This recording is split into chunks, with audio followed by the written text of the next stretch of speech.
Hello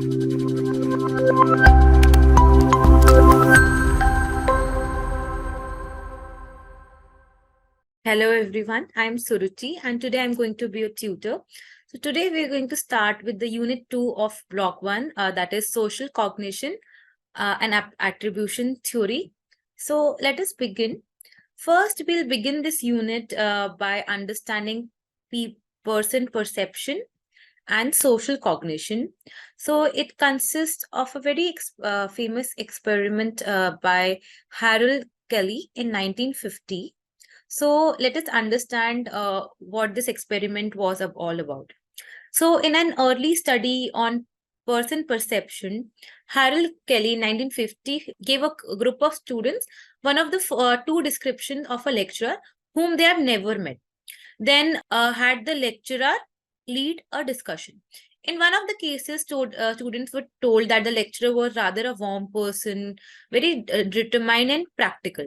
But in the second condition, the group of students were told that the same lecturer was rather a cold person and very critical. So the crucial difference was the summation of the word cold from the warm in the second description. So in the description of the lecture, the cold word was not used in the first description, but it was used in the second. And you may be surprised to learn that the substitution made a drastic change in the way lecturer was used in the two condition. Students who were told that the lecturer was rather cold rated him far less positively after the discussion than those who were told that he was warm, although the behavior of the lecturer was same across the two conditions.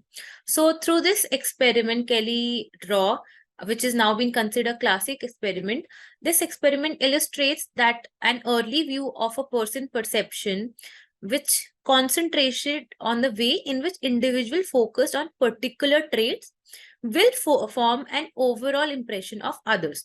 So you can say in simple form that according to this perspective, certain traits play a large role in determining the overall impression. Now, these traits are now known as it's written, central traits. So you can understand central traits as traits that serve to organize the impression of an individual and provide a framework for interpreting the information that is received after forming that impression. So this is all about person perception and social cognition. Now we'll move to the next slide, that is cognitive algebra, additive and averaging model. So in this, we'll study the two models of impression formation. So the two models are the additive model and, as you can see, the averaging model. And both of them were given by Anderson. The additive model was given in 1965, whereas the averaging model was given in 1974. Now, in the additive model, you can say that it kind of suggests that we simply add together the bits of information that we have about a person in order to form a judgment.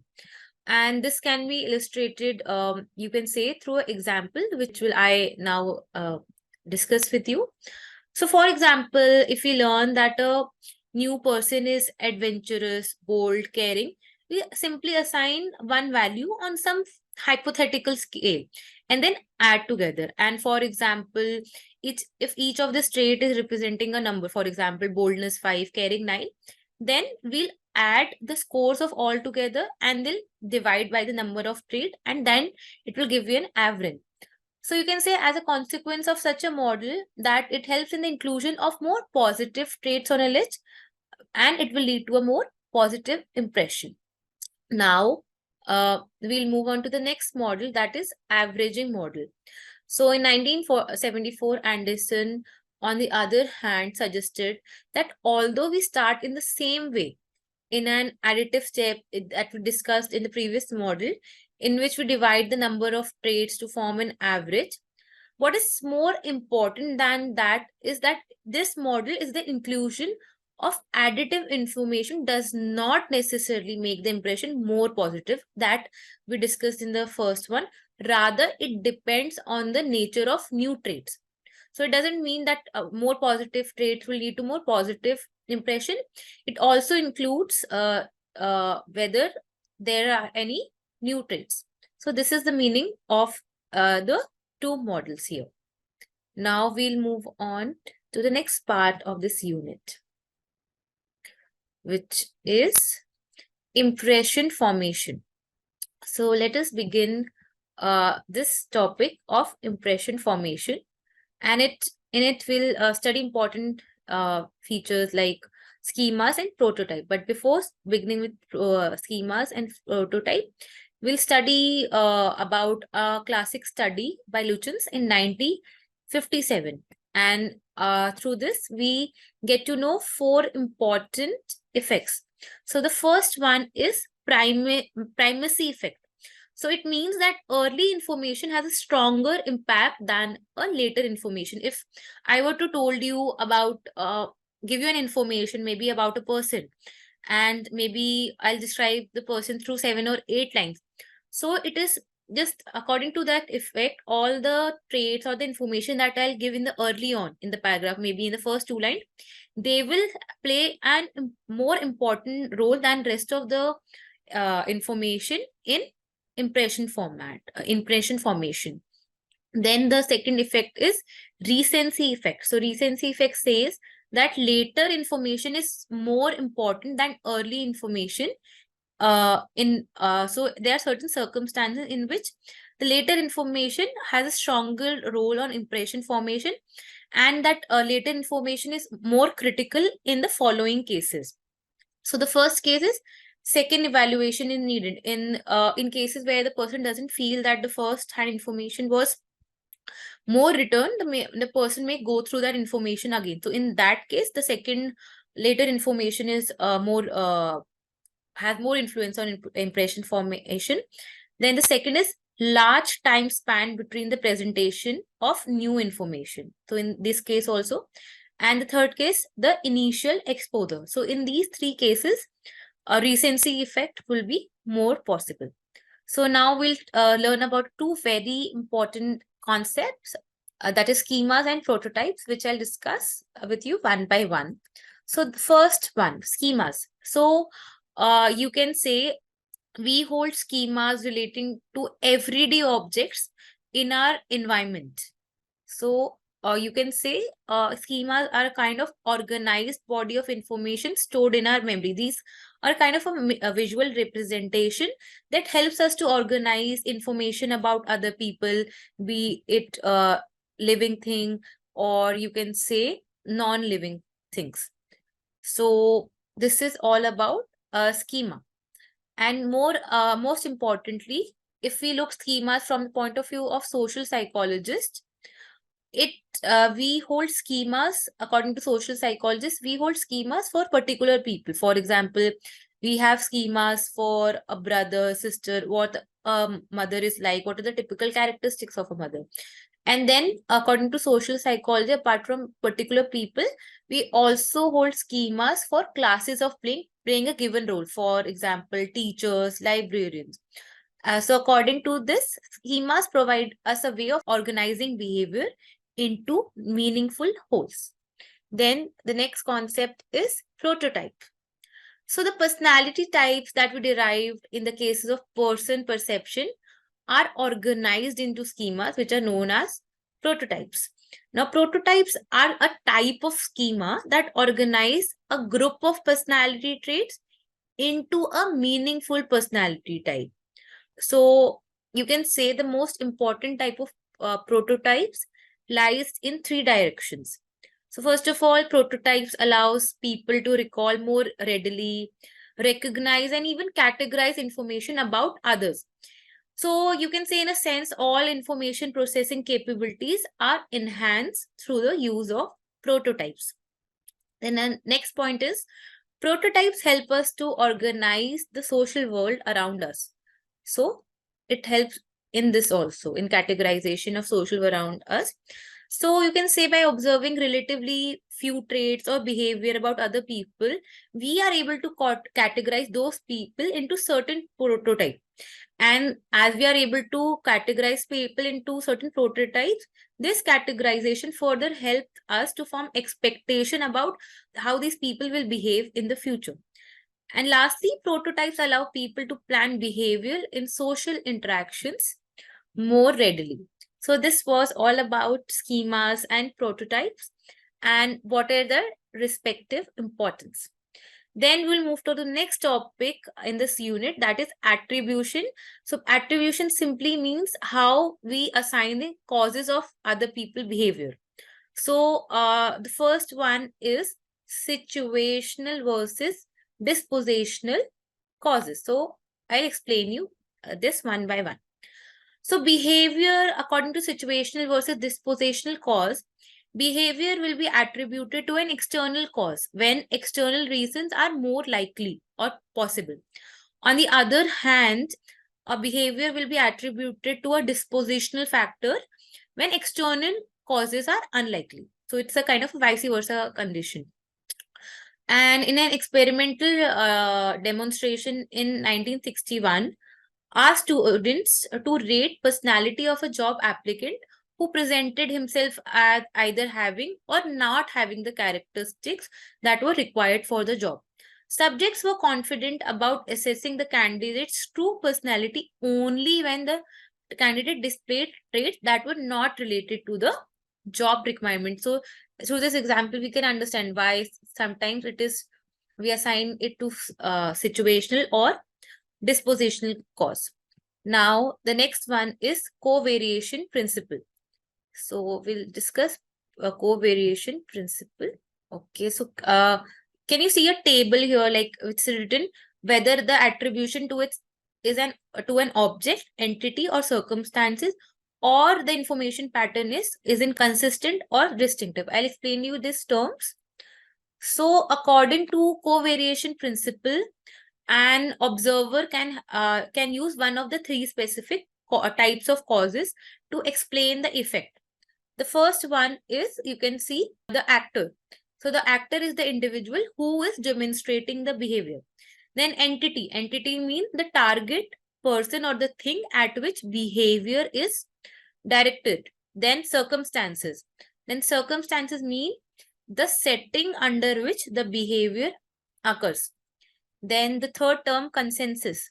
Consensus means it is the degree to which other people react similarly in the same situation.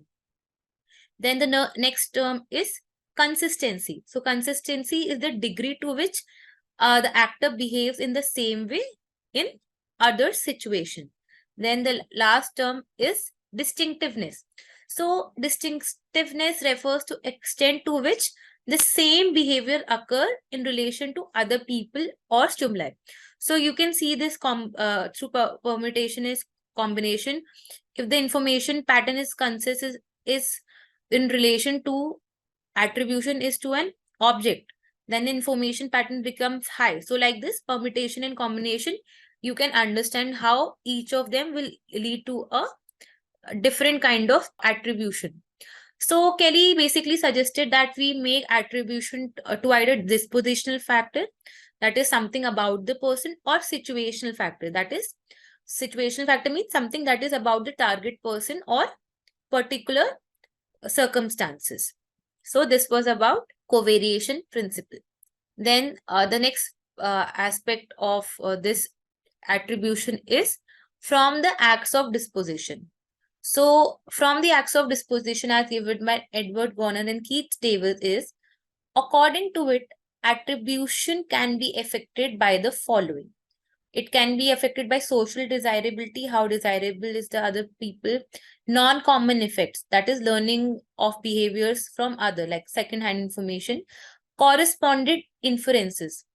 This serves idea of closely and overt behavior and action represent a specific underlying intent, trait, or disposition. So basically underlying intent or disposition or trait is being studied in this. So this was all about attribution. Next, we'll move on to the next topic, that is called errors in attribution. So the basic attribution process that we have discussed up till now have been supported by many studies. The theories underlying these studies are similar, as they all paint the picture of a human being as a thoughtful and a very systematic processor of information. But on the other hand, as human beings, we are also susceptible to certain errors. Now we'll discuss what are the most common errors in attribution that we as human beings make. So the first one is the fundamental attribution error. So let us read out what it means, then I'll explain what is the actual meaning of it. So according to fundamental attribution error, the likelihood of attributing one behavior to more dispositional traits, whereas one's own behavior more to situation factors. When we are trying to associate our behavior, we tend to focus more on the disposal. If, for example, if an individual scores good marks in a paper, then he credits himself and credits his to dispositional factor. But on the other hand, if the person fails on a paper, he does not believe that he does not have the capabilities, then it he or she attributes it to situational factors, because we do not want any kind of disequilibrium. So this also happens in helps in predicting people's behavior. If we feel that another person is again and again displaying the fault to us instead of accepting their mistake, it is due to attribution of behavior to more dispositional on a side. So this is a fundamental attribution errors, wherein basically we associate characteristics of other behavior due to dispositional causes. So this was all about it. So the next error in is halo effect. So according to this halo effect, it is an effect in which observation of a single negative or positive trait can be used to infer the existence of uniformity, negative or positive traits. So if we generally see that a person possesses a good quality like honesty, it is a natural tendency, we automatically believe he is also a very kind person, is also very calm to situation. And basically it simply means due to presence of only one good quality, we tend to perceive or believe that he has other good qualities. And similarly with negative also, if a person is showing initially one negative trait, maybe anger, we believe that a person is not calm, he is dishonest, but that might be not the case. It is simply that we are kind of generalizing a person's whole personality on the observation of single positive or negative trait. So this was about errors in attribution. Then the next topic is the person positivity biases, looking for good in others. So there is a biases known as positivity biases, due to which we are always looking for the good in other people. Now we'll discuss this one by one. So it is seen that in this biases, it's been applied to a wide range of situations, and it kind of reflects a human's tendency to rate others in a predominantly positive way. It's been shown that public figures are usually evaluated positively. People in general have a tendency to view others positively. But why is it so? One simple explanation of this is Pollyanna principle that operates at coloring our perception. So according to this principle, we enjoy being surrounded by pleasant world, and thus we hope a propensity to view others through the rose-colored glasses. So basically through this argument, we are trying to say there is this tendency present in this way. But not every person or social entity is related favorably. It's been also suggested that the reason for positivity biases is that observers develop an extra degree of positive regard for people who are being evaluated, which do not develop when rating group of people. So, for example, to understand this better, in an examination of students, rating of instructors show that college professors receive a more favorable rating as individuals than when they are rating in group. So college professors are rated more highly than the courses they teach, which is depicting the same. Then the next is assumed similarity basis. So what does this mean? Now we'll understand. So as we have indicated, people do not rate in general positive way, but they tend to assume that others are also similar to themselves. So according to this predisposition, we can say it happens due to a predisposition known as assumed similarity biases. So this biases is particularly pronounced, more prevalent when obvious features such as sex, race are similar. So characteristics like sex and race, if they are similar across people, but this biases can also occur when overt differences between rater and ratee are same. But this phenomena can also lead to misperception of other people's personality if in fact they are dissimilar to that of rater. On the other hand, assumed similarity biases can actually lead raters to appear more accurate judgments if others are similar, not because they are raters. So this was about assumed similarity biases. Next, we'll study the attribution theory and its applicability in education. So according to this theory, people interpret the environment in such a way, so they are predisposed in such a way as to maintain a positive self-image, because people prefer to rate themselves in a more positive manner. It's been shown that a student, according to this theory, its applicability, it's been seen that people credit success to internal or their own capabilities, like they've studied harder for any exam or they put in extra hours, whereas failures are attributed to environment or uncontrollable factors, such as like the paper was out of syllabus, it was very hard. Next. And according to attribution theory, the explanation that people tend to make explaining success or failure can be analyzed in terms of three sets of characteristics. So the first characteristics of cause or failure is internal or external. That is, we may see success or failure attributed to such a way because of factors that we believe have origin within us, that is internal, or because of factors that originate in our environment, that is external. Then the second type of attribution is in regard to success or failure is either stable or unstable. If the cause is stable, then the outcomes is likely to be same if you perform the same behavior on another occasion. If it is unstable, the outcome is likely to be different on different occasions. So that was about stable or unstable. Then the third cause of success or failure may be controllable or uncontrollable. So an uncontrollable factor is the one in which we believe we ourselves can alter if we wish to do. That is, we have control over it and we can change if we want. But on the other hand, an uncontrollable factor is the one that we believe we cannot easily alter.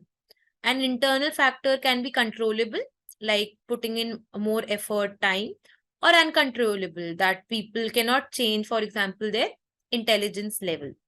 So these were about the three factors about the same. Now we'll move to some of the additional concept related to attribution theory, and then we'll move on to the last topic, that is understanding one's own behavior. So additional concepts related to attribution theory. So the first concept is learning goals. So learning goals are set by individuals who seek to increase their competence through their own effort. So it is internal in nature. Then performance goals. Performance goals, on the other hand, are set by people who seek to gain favorable or unfavorable judgment in the eyes of others. So whereas learning goals, they are more individualistic, performance goals are focused on how they'll be interpreted in the eyes of society or other people. Then expectancy valence model. Now this model states that the person motivation to achieve a goal depends on the combination about the value of the goal, first of all, and second, person estimation of the likelihood of success. So basically, you can say the motivation to put in more effort depends how important is the goal? Is the goal, if not achieving the goal, will change person life together, or it's a not so important goals? And also it depends on the second factor, like how, despite putting all the effort, do you think the success or is possible or not? Maybe it is trying to say that how difficult or easy the task is. Then the next concept is learned helplessness, which is based on previous experience. And one's action cannot possibly lead to success. For example, in the past, in a very difficult situation, the person was not able to come out of it, maybe due to psychological barriers. Then when the second similar kind of situation occurs, for example, in the future, but since the person believes that in previous experience, the person was not able to come out it, even when external help is provided in the second case, the person will still not succeed because he or she might believe that he cannot succeed. And a result of this notion of that I will not be able to come out of it represents learned helplessness. Then the last concept is self-handicapping. So self-handicapping is includes behavior that are damaging to one's own physical and mental health. So this can induce behavior such as alcohol or drug abuse, dependence, refusing to even practice, or altogether reducing the effect. So these kind of actions or behavior are considered as self-handicapping behavior. Now we'll move on to the last section of this unit, that is called understanding one's own behavior. So now we'll start with this. So most of us would admit that we invest most of our time and energy thinking about ourselves. So in this section, we'll discuss the same process. So each of them will be discussed, like social comparison, knowing our emotions, and BEM self-perception theory. So first is social comparison. So according to social comparison, there is a basic drives in R to evaluate one's own abilities, or you can say opinion. So there is a need for social comparison. In many cases, there is an objective physical evidence which can provide us with answers. For instance, if one thinks my route from home to center or town is shorter than the route his or wife takes, then they can believe they can objectively determine whether their opinion is correct using maybe a car odometer or measuring the two routes. But in order to find answer to a more subjective question, like for example, how good a piano player is one person, here the objective is altogether lacking. So this was about social comparison. Then the next topic is knowing our emotions. So our emotions means our emotional traits can also, like whether feeling happy or sad, can also be influenced by comparison with other people. So one important outgrowth of this notion is that we evaluate our abilities on opinions by comparing them with those of others, their ideas. How we identify our emotional state might be influenced with the comparison of other people. Then the last concept is BEM's self-perception theory. So according to this theory, people come to know themselves merely by observing their own behavior. So according to this theory, just by observation, they can know more about themselves. Also, when internal cues are weak, the individual is in a same position as an outsider. But in this case, the observer who must rely upon the external cues of their behavior to infer their own inner characteristics. So this is all about BEM's self-perception theory. So basically, this perception consists of two claims. According to this theory, people come to know of their own attitudes, belief, or internal state by inferring them from other behavior. Second, this theory claims that when external cues are weak, individual is in same position of that of the outsider. So this brings us to the end of this unit. Now we'll try to summarize this section of all these things which we discussed in this unit. So in this unit, first of all, we started with person perception and social cognition, in which we talked about the Harold Kelly experiment in 1953, in which we also understood what are central traits. Then we talked about the models of impression formation, that is additive and averaging models, wherein we talked about how in additive models, the inclusion of more positive traits will lead to a more positive expression. But in averaging model, it also depends on the nature of the new traits. Then we talked about the topic of impression formation, how the classic study by Lichens in 1950 said 57 led to some of the important observations like primacy effect and recency effect. Then we also talked about two important concepts that are schemas and prototypes. We understood what is the meaning, how it helps in the categorization, mental representation, and it helps to organize the impression about other people. Then we talked about the attribution, that is explaining the causes of behavior. And we talked about different causes like situational versus dispositional causes. Then we talked about the covariation principle given by Kelly. Like this, we talked. Then further on, we discussed about the errors of attribution, like the fundamental attribution errors, halo effect. And then lastly, we talked about the positivity biases, looking for good in others, in which we talked about the Pollyanna principle and assume similarity principle. And finally, we talked about attribution theory and its application in education, in which we talked about how student credit success or failure, wherein success is more credited to internal or dispositional factors, whereas failures are attributed to environmental or uncontrollable factors. Then we talked about additional concept related to attribution theory, where we discussed the meaning and importance of learning goals, performance goals, expectancy balance model, learned helplessness also, and finally, self-handicapping behavior. Then in the end, we understood our own behavior, why social comparison is needed to understand other oneself. Then we talked about knowing our emotions, and last we talked about BEM self-perception theory. So this is the summarization of this section. Lastly, we'll try to check our progress, how good we have inculcated the concept through answering these questions. So the first question is, defines impression formation. So it's a very simple question that in which we have to talk about impression formation, and it can be done through taking the conclusions of different models of impression formation, like additive model and averaging model. Then the next question is, what are the factors that contribute to impression formation? So in this question, first you'll explain the meaning, importance of impression formation, and then you'll move on to the factors that contribute to the impression formation.